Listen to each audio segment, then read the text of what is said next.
The Kethvari had been reshaping the galaxy for 11 million years. They were not conquerors in the traditional sense. They had no interest in ruling, in dominating, in extracting tribute from lesser species. Their purpose was far more fundamental. They were gardeners, cultivating the galaxy's civilizations like a careful farmer tends their crops. Species that grew in directions the Kethvari approved of were nurtured, guided, elevated to positions of prominence in the galactic order.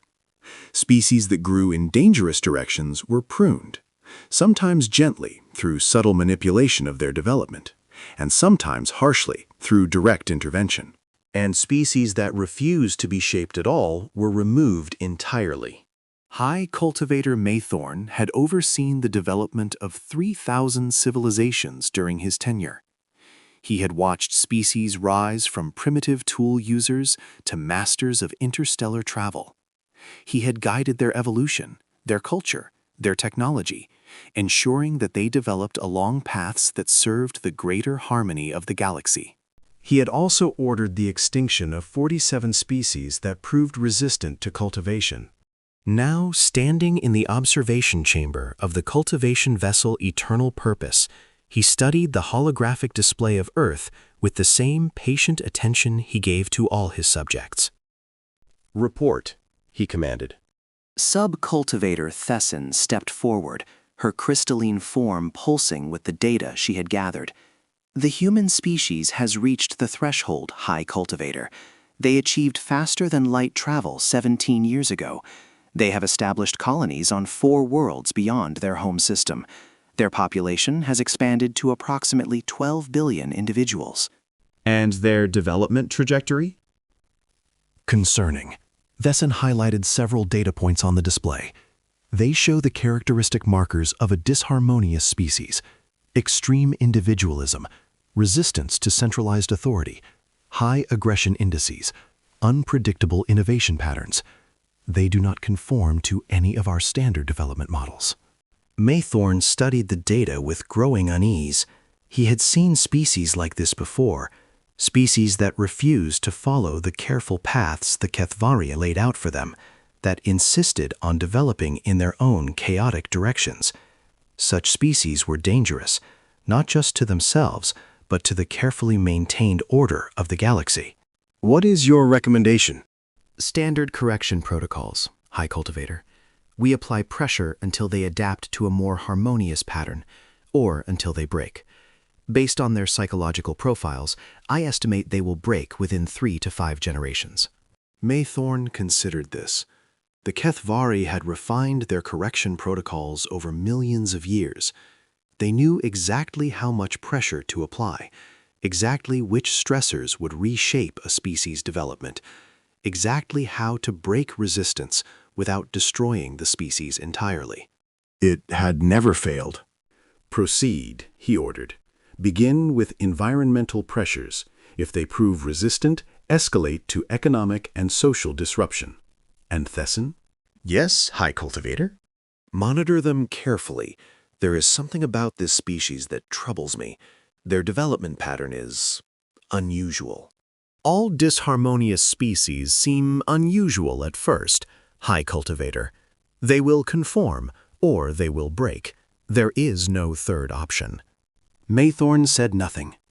But as he watched the blue marble of Earth rotating slowly in the holographic display, he could not shake the feeling that Thesson was wrong. That for the first time in 11 million years, the Kethvari had found a species that would not break. The first sign that something was wrong came in the form of a solar flare. Not a natural one, a precisely calibrated burst of radiation, triggered by Kethvari technology hidden at the heart of Earth's sun. The flare was designed to disrupt electronic systems, damage satellite networks, and create enough chaos to destabilize human civilization without destroying it entirely. The Kethvari had used this technique on hundreds of species. It always worked. A civilization dependent on technology, suddenly stripped of that technology, invariably collapsed into chaos. The survivors emerged humbled, more willing to accept guidance, more amenable to cultivation. But the humans did not collapse. Within hours of the flare's impact, they had activated backup systems that the Kethvari had not known existed. Within days, they had restored most critical infrastructure. Within weeks, they were analyzing the flare's unusual characteristics, wondering aloud whether it had been natural or artificial. Impossible, Thesson reported, her crystalline form flickering with disbelief. No species at their technological level should have been able to recover so quickly. Our models predicted a minimum disruption period of 3 years. They recovered in 3 weeks. They appear to have developed redundant systems throughout their civilization, multiple backup power grids, distributed data storage, hardened communication networks. It's as if they expected something like this to happen. Did they know we were coming? No, High Cultivator. Our presence is undetectable by their technology. They build their civilization assuming that disasters will occur.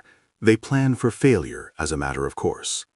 Maythorn felt a chill that had nothing to do with the temperature of the observation chamber. Escalate to secondary protocols. The secondary protocols were more direct: economic disruption. The Kethvari had agents in every major galactic trading network, and they used them to systematically cut off human access to critical resources, rare elements needed for FTL drives, biological compounds required for medical treatments, food supplies from the off-world colonies. The humans should have panicked. They should have turned on each other, fighting over dwindling resources, their social structures collapsing under the pressure. Instead, they adapted. When rare elements became scarce, human engineers developed new technologies that didn't require them. When biological compounds were cut off, human scientists synthesized alternatives. When food supplies dwindled, human farmers created new cultivation techniques that produced more with less. And they did it fast, impossibly fast. Their innovation rate has increased by 400% since we began applying pressure, Thesson reported, her voice carrying a note of something that sounded almost like fear. Every obstacle we place in their path, they find a way around. Every pressure we apply, they adapt to. They're not breaking, High Cultivator. They're getting stronger. Maythorn stared at the data, struggling to comprehend what he was seeing. In 11 million years of cultivation, he had never encountered anything like this. Species either conformed to the pressure or they broke. There was no third option. But the humans were creating a third option. They were evolving. Escalate to tertiary protocols, he ordered. Thesson hesitated. High Cultivator, tertiary protocols are designed for species that pose an existential threat to galactic harmony. If we implement them against the humans— They pose an existential threat, Maythorn interrupted. A species that grows stronger under pressure, that adapts faster than we can apply new challenges. Such a species cannot be allowed to develop unchecked. They must be broken, or they must be destroyed. And if they cannot be broken? Then we will have no choice but to destroy them. Maythorn's voice was heavy with resignation. But we will try everything else first. Implement tertiary protocols. We will see if the humans can adapt to this. The virus was a masterpiece of biological engineering. The Kethvari had developed it over 3 million years, refining it through countless iterations until it was perfect. A pathogen that could infect any carbon-based life form, that adapted to every immune response, that killed slowly enough to spread widely before its victims died. They called it the harmonizer, and they had used it on 63 species that proved too resistant to other forms of correction. It had never failed to bring a civilization to its knees. The first cases appeared in 3 human cities simultaneously: New Shanghai, Lagos Prime, and the orbital habitat New Geneva. Within a week, millions were infected. Within a month, the death toll had reached 50 million and was climbing. The virus is performing exactly as designed, Thesson reported. Human medical technology is insufficient to counter its adaptive mechanisms. Their best projections estimate a final death toll of 2 to 3 billion individuals before the pandemic burns out. And there's psychological response? As expected. Mass panic in population centers, breakdown of social services, economic collapse in affected regions. Thesson paused. But there are anomalies, High Cultivator. What kind of anomalies?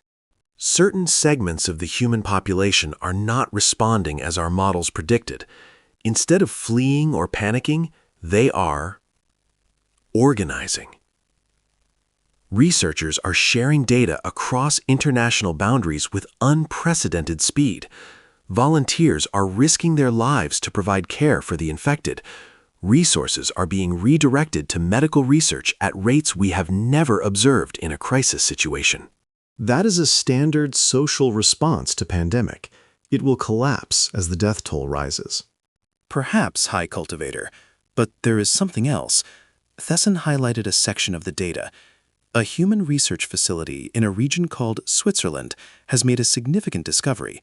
They've identified a weakness in the virus's adaptive mechanism, a specific protein sequence that remains constant through all its mutations. Maythorn felt the chill again. How is that possible? The harmonizer has no weaknesses. We spent 3 million years eliminating them. I don't know, High Cultivator, but if they can exploit this weakness, they won't have time. The death toll will break them before they can develop a treatment. But the humans did have time, because they did something the Kethavari had never anticipated. They refused to die quickly. Human patients infected with a virus designed to kill within weeks were surviving for months. Not because they were resistant to the virus, they weren't, but because they simply refused to stop fighting. They endured pain that should have been unbearable. They maintained hope in situations that should have been hopeless. They kept their minds sharp and their spirits unbroken long past the point where any rational being would have surrendered. And that gave their researchers the time they needed. 8 months after the first infection, a human scientist named Dr. Amara Okonjo announced the development of a treatment, a targeted therapy that exploited the protein weakness Thesson had reported. Within weeks, the death toll had plateaued. Within months, it was declining. The harmonizer, the perfect plague, the weapon that had broken 63 species, had been defeated. This is not possible, Thesson whispered, staring at the data. No species has ever overcome the harmonizer. The mathematics are absolute. They should have broken. They didn't break, Maythorn said quietly. They evolved. They found a way to survive, and in doing so, they became something more than they were before. What do we do now? Maythorn was silent for a long moment. He had been a cultivator for 10,000 years. He had shaped the development of civilizations, guided the evolution of entire species. He had always known what to do. Now, for the first time in his long existence, he had no idea. We continue, he said finally. We apply more pressure. We push them harder than any species has ever been pushed, and we see what happens. The next 5 years were the hardest in human history. The Kethavari threw everything they had at humanity, not out of malice, but out of a desperate need to understand. They disrupted weather patterns, causing droughts and floods that destroyed crops across entire continents.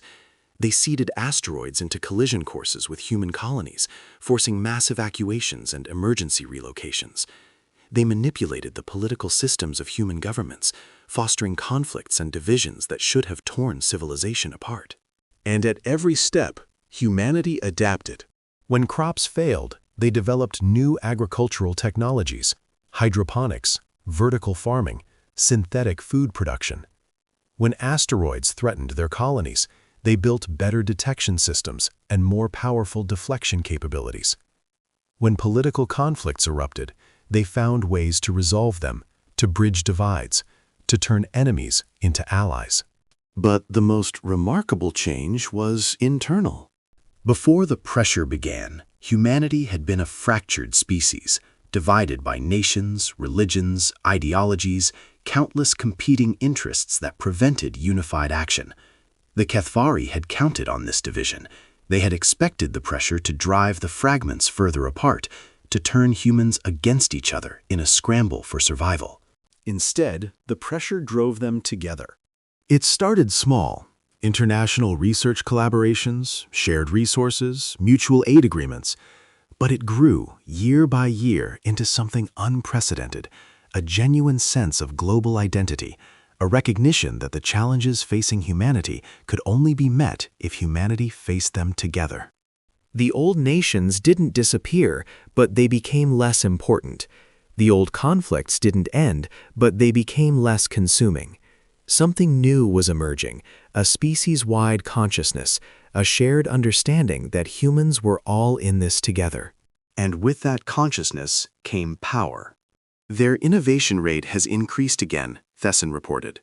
It's now 1,200% above baseline. They're developing technologies at a pace we've never observed in any species at any stage of development. What kind of technologies? Everything. Improved energy generation, more efficient resource utilization, advanced medical treatments, new materials and construction techniques, and, she hesitated, high cultivator. They're developing weapons. Weapons are a normal response to perceived threat. These are not normal weapons, High Cultivator. They've analyzed the solar flare that began our intervention. They've identified it as artificial. They know they're under attack, and they're preparing to fight back. Maythorn felt something he had not experienced in 10,000 years. Fear.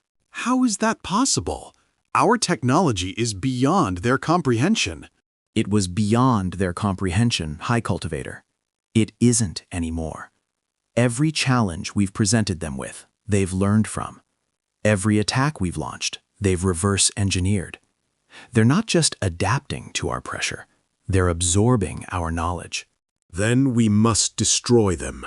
Now, before they become too powerful. High Cultivator. Thesson's form flickered with uncertainty. I'm not sure we can. The human fleet arrived at the Kathvari observation station without warning. One moment, the space around the Eternal Purpose was empty. The next, it was filled with ships, human vessels that had somehow developed stealth technology capable of fooling Kathvari sensors. They surrounded the station, weapons armed, shields raised, transmitting a single repeated message. We know you're there. We know what you've done. Come out and face us.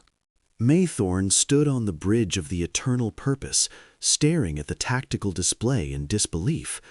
The humans shouldn't have been able to find them. They shouldn't have been able to reach them. They certainly shouldn't have been able to match the firepower of a Kathvari cultivation vessel. But there they were. High Cultivator, Thesson said. They're hailing us. They want to talk. Then let us talk.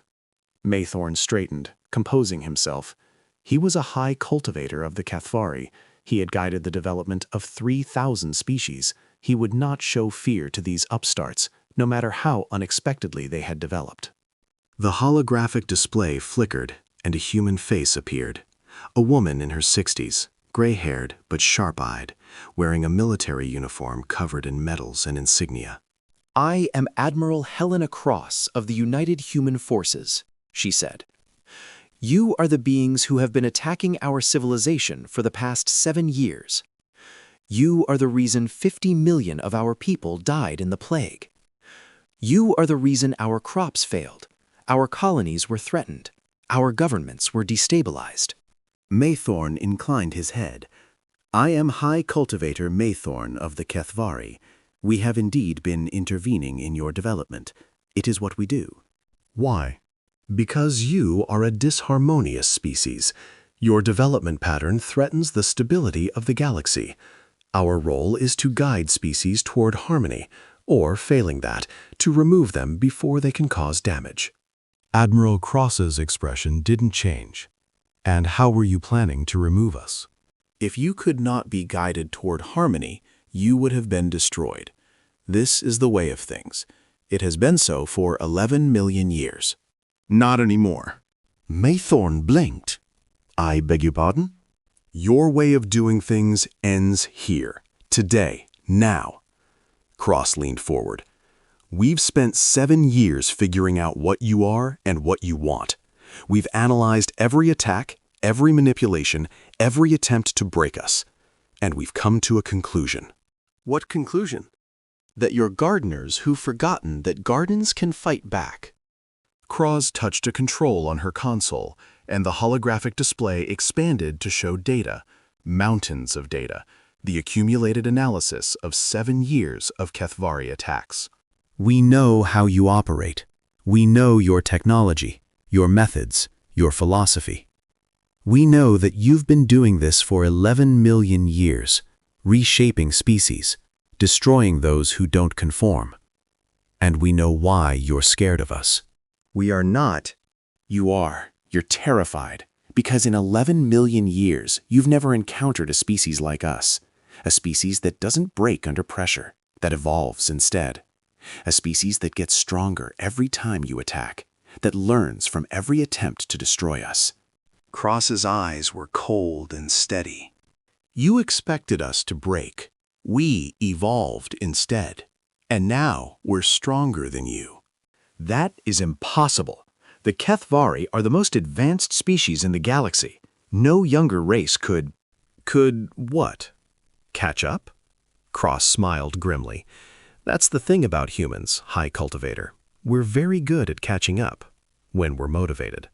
She gestured, and the display changed to show technical schematics. Kethvari weapons, Kethvari shields, Kethvari propulsion systems. All of them analyzed, deconstructed, understood. We've been studying you while you've been studying us.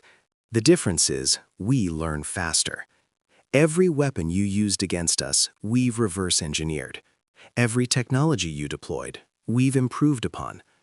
Every strategy you employed, we've developed countermeasures for.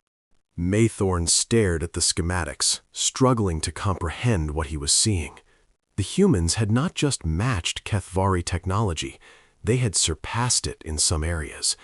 In 7 years, they had accomplished what should have taken millennia. How? He whispered. How is this possible? Because you made us, Cross replied. Every attack you launched forced us to adapt. Every pressure you applied made us stronger. Every attempt to break us pushed us to evolve faster. You wanted to reshape humanity? Congratulations, you did. Just not in the direction you intended. The silence in the command center of the Eternal Purpose stretched for a long moment.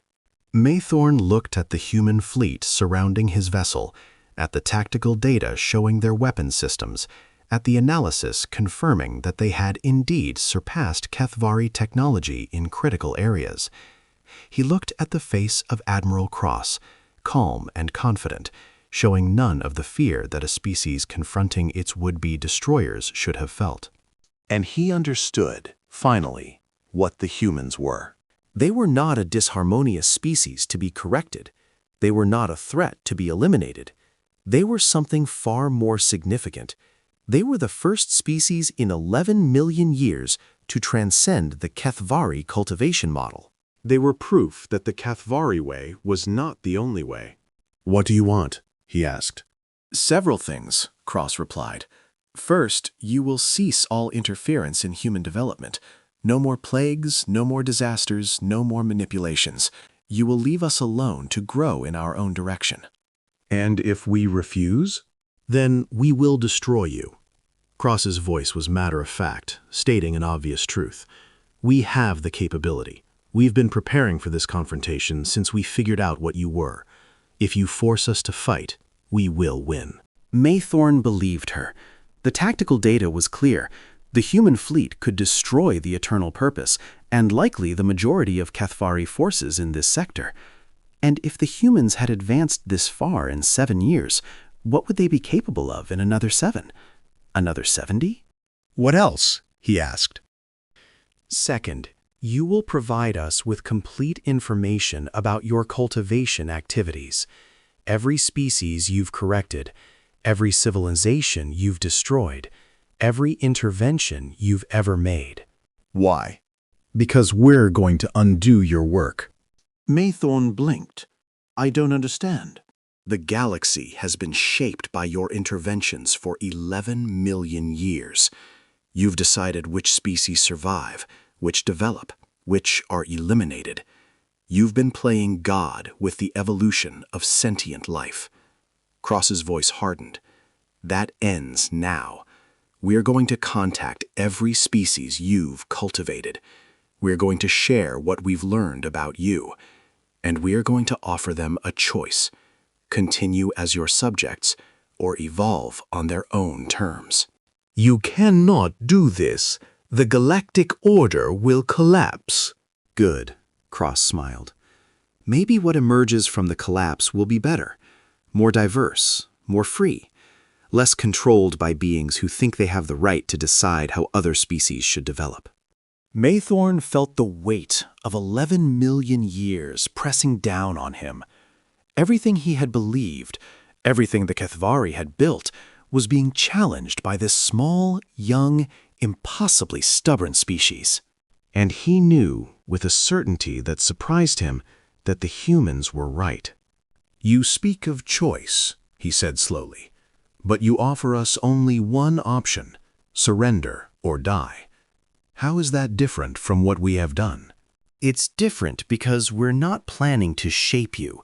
We're not going to cultivate the Kethvari or force you to develop along paths we approve of. We're just going to stop you from doing it to others. Cross paused. What you do after that is up to you. Stay as you are. Change. Evolve. We don't care. We just want you to give everyone else the same freedom. And if we cannot change?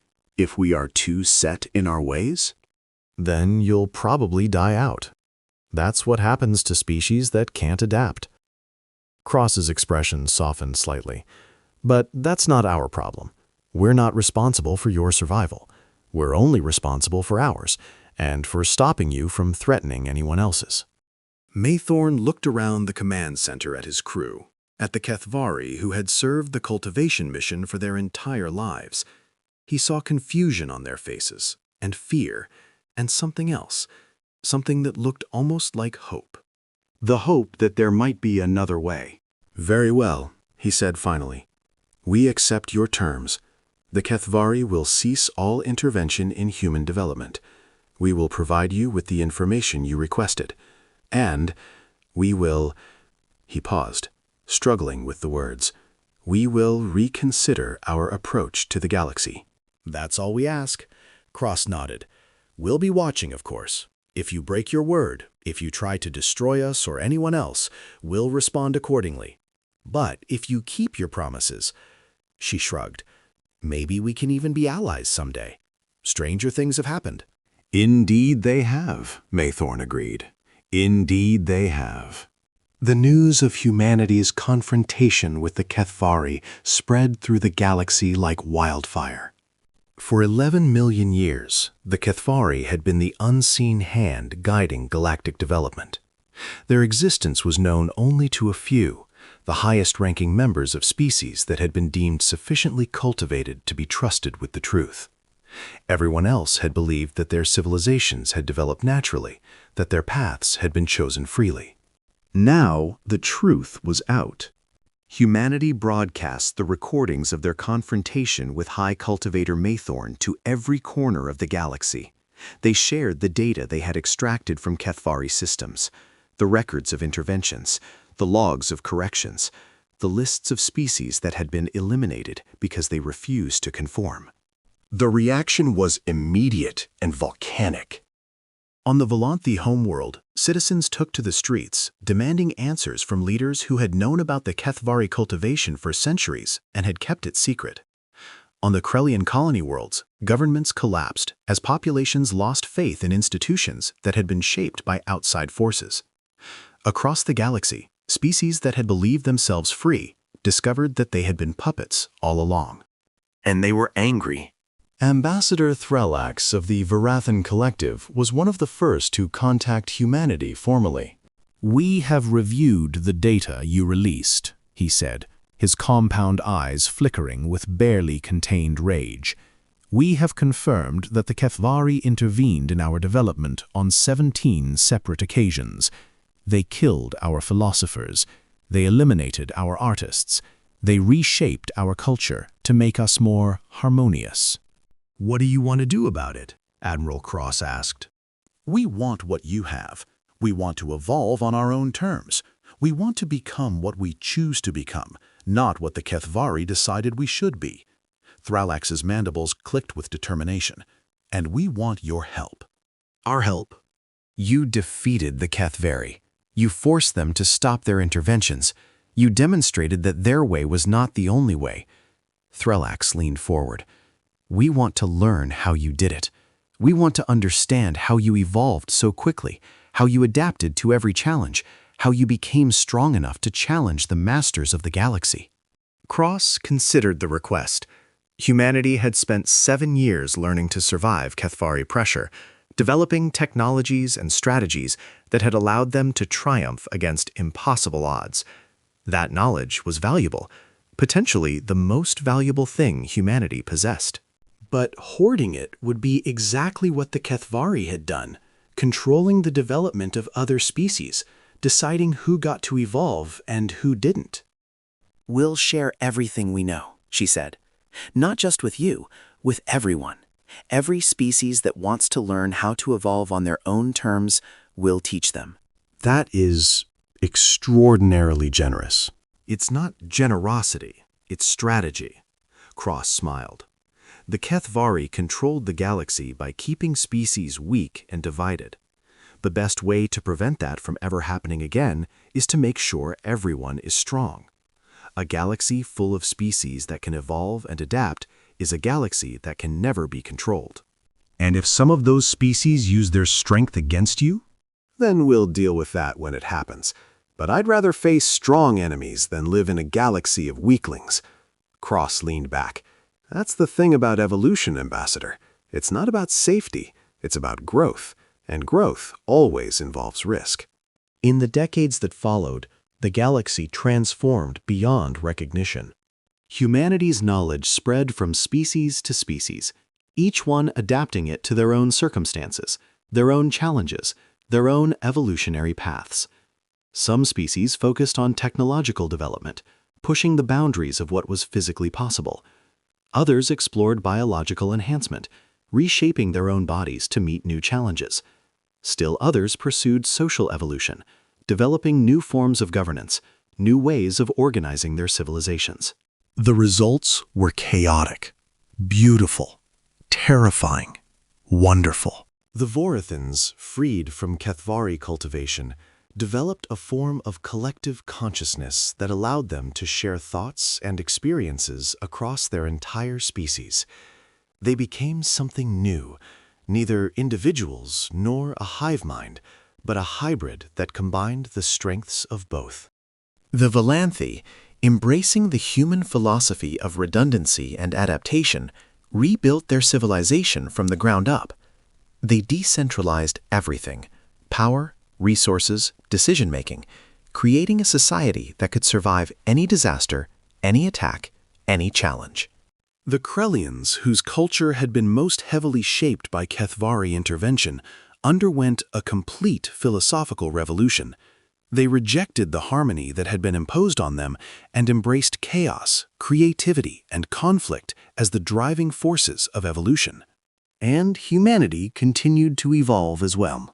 The pressure of the Kethvari years had awakened something in the human species, an awareness of their own potential, a recognition that they were capable of far more than they had ever imagined.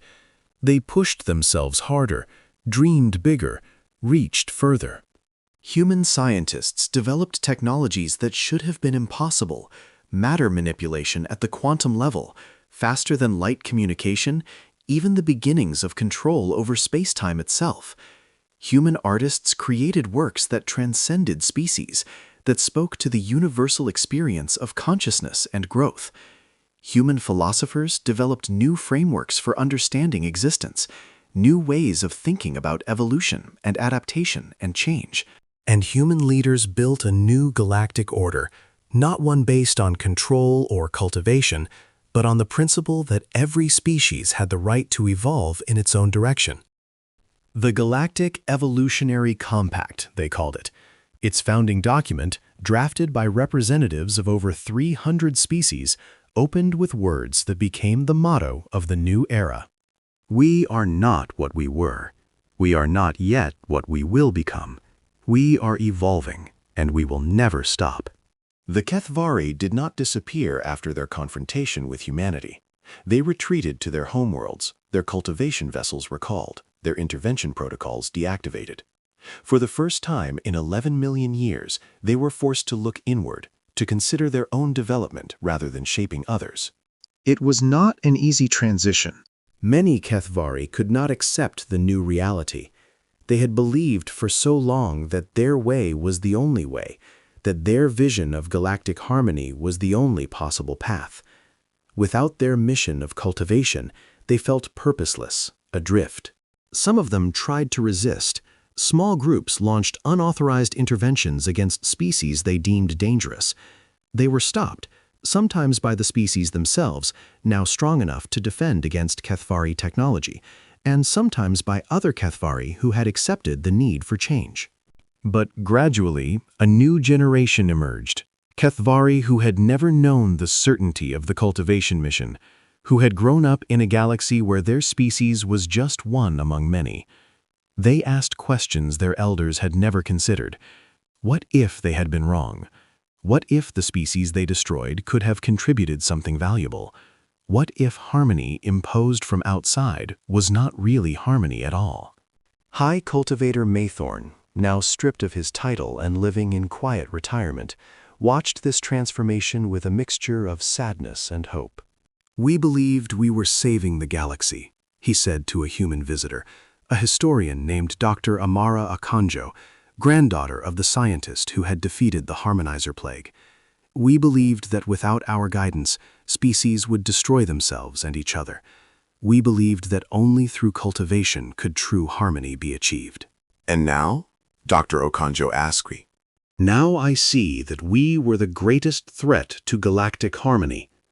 By controlling development, we prevented true evolution.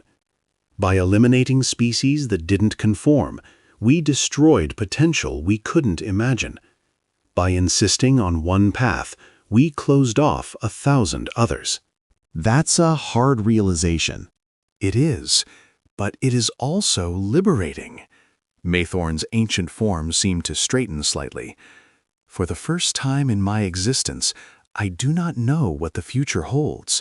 I do not know what the galaxy will become, or what my species' role in it will be. And that uncertainty is exhilarating. Dr. Okonjo smiled. That's what evolution feels like. The uncertainty, the possibility, the constant awareness that you could become something new. Is that why humans adapt so quickly? Because you embrace uncertainty rather than fearing it? Partly, but it's more than that. Dr. Okonjo leaned forward. We evolved on a world that was constantly trying to kill us. Ice ages, predators, diseases, natural disasters. Earth was never safe. So we learned to expect change, to prepare for the unexpected, to see every challenge as an opportunity. You turned pressure into strength. We turned survival into evolution. And when you tried to break us, you just accelerated the process. Maythorn was silent for a long moment. "We expected humans to break," he said finally. "Instead, you evolved, and in doing so, you taught us that we could evolve too." That's the thing about evolution, Dr. Okonjo replied. It never stops. Not for us, not for you, not for anyone who chooses to grow instead of break. A century after the confrontation at the eternal purpose, the galaxy had changed beyond recognition. The old order, the careful hierarchy of cultivated species, the hidden hand of Kethvari control, the enforced harmony that had strangled development for 11 million years was gone. In its place was something wilder, more chaotic, more alive. Species that had been carefully shaped into conformity were rediscovering their original natures. Civilizations that had been pruned into predictability were exploding with creativity and innovation. The galaxy was messier than it had ever been, more dangerous in some ways, but also more dynamic. And at the center of it all was humanity. Not as rulers or controllers, that would have made them no better than the Kethvari, but as examples, as proof that evolution was possible, that growth was endless, that the impossible was just the not yet achieved. Human ships traveled to every corner of the galaxy, not as conquerors, but as teachers and students. They shared their knowledge and learned from others. They solved problems and created new ones. They pushed boundaries and discovered new horizons. And they never stopped evolving. The humans of the new era were not the same as the humans who had first faced the Kethvari pressure. They were stronger, faster, smarter, more adaptable. Some had enhanced themselves with technology, becoming something halfway between organic and machine. Others had explored biological modification, pushing the boundaries of what a human body could be. Still others had developed mental abilities that earlier generations would have called magic. But at their core, they were still human. They still laughed and cried, loved and hated, dreamed and feared. They still faced challenges with stubborn determination. They still refused to accept that any problem was unsolvable. And they still evolved, always, endlessly, unstoppably. Admiral Helena Cross, now over a century old, kept alive by technologies that she had helped develop, gave a speech at the centennial celebration of the Evolutionary Compact. Her words became the foundation of a new human philosophy. 100 years ago, we faced extinction. A species that had controlled the galaxy for 11 million years decided that we were too dangerous to live. They expected us to break under pressure, to conform or die like every other species they had encountered. She paused, looking out at the assembled crowd, humans and aliens alike, representatives of hundreds of species that had learned to evolve on their own terms. They were wrong. We didn't break. We evolved. And in doing so, we proved something that the Kethvari had forgotten, that life cannot be controlled, that consciousness cannot be shaped from outside, that the only true path to harmony is through freedom, the freedom to grow, to change, to become something new. We are not the same species we were 100 years ago. Our children will not be the same as us. Our grandchildren will be something we cannot imagine. And that is exactly as it should be, because evolution never stops. Growth never ends. The future is always waiting to be shaped by those who refuse to break. She smiled, the smile of a woman who had faced the impossible and won. They expected us to break. We evolved instead, and we will keep evolving forever, because that is what humans do. That is what all life does when it is free to choose its own path. The galaxy tried to break us. Instead, it made us stronger. And now we will spend eternity proving that the same is true for everyone. Epilogue: The Eternal Path. 10,000 years after humanity's first contact with the Kethvari, Dr. Amara Okonjo's descendant stood at the edge of a galaxy transformed. Her name was Zara Okonjo Chen, and she was not entirely human anymore, not in the original sense of the word. Her ancestors had enhanced themselves in countless ways over the millennia, adapting to new environments, new challenges, new possibilities. She could survive in vacuum. She could think at speeds that would have been incomprehensible to her ancestors. She could perceive dimensions of reality that early humans had never known existed. But she was still, at her core, human. She still carried the stubborn determination, the refusal to accept limits, the endless drive to evolve that had allowed her species to survive the Kethvari pressure. And she was about to face a new challenge. The signal originated from the Andromeda galaxy, her ship's AI reported. It is artificial, and it is directed at us. Zara studied the data. For 10,000 years, humanity and its allies had explored the Milky Way, had evolved and grown and changed. But the universe was vast, and there were other galaxies, other civilizations, other challenges waiting to be faced. What does it say? It is a warning. A civilization in Andromeda has detected our presence. They are concerned by our development. They consider us a threat to their vision of cosmic harmony. Zara smiled. It was the same smile her ancestor, Admiral Cross, had worn 100 centuries ago when she had faced the Kethvari for the first time. They expect us to break, she said. That is the implication, yes. Zara looked out at the stars, the countless points of light that represented a galaxy full of species that had learned to evolve on their own terms, a galaxy that had been transformed by humanity's refusal to surrender. Then let's show them what we've learned, she said. Let's show them what humans become when you try to break us. The ship accelerated toward the edge of the galaxy, toward the new challenge waiting beyond. Behind it, the Milky Way blazed with the light of 1 trillion stars, each one home to species that had learned the lesson humanity had taught them. That pressure creates diamonds. That challenge creates growth. That the only response to an attempt to break you is to evolve beyond what anyone thought possible. They had expected humans to break. Humanity had evolved instead. And they would keep evolving forever, spreading across the universe like life itself, unstoppable, uncontrollable, eternally adapting. Because that was what it meant to be human. That was what it meant to be alive. The end.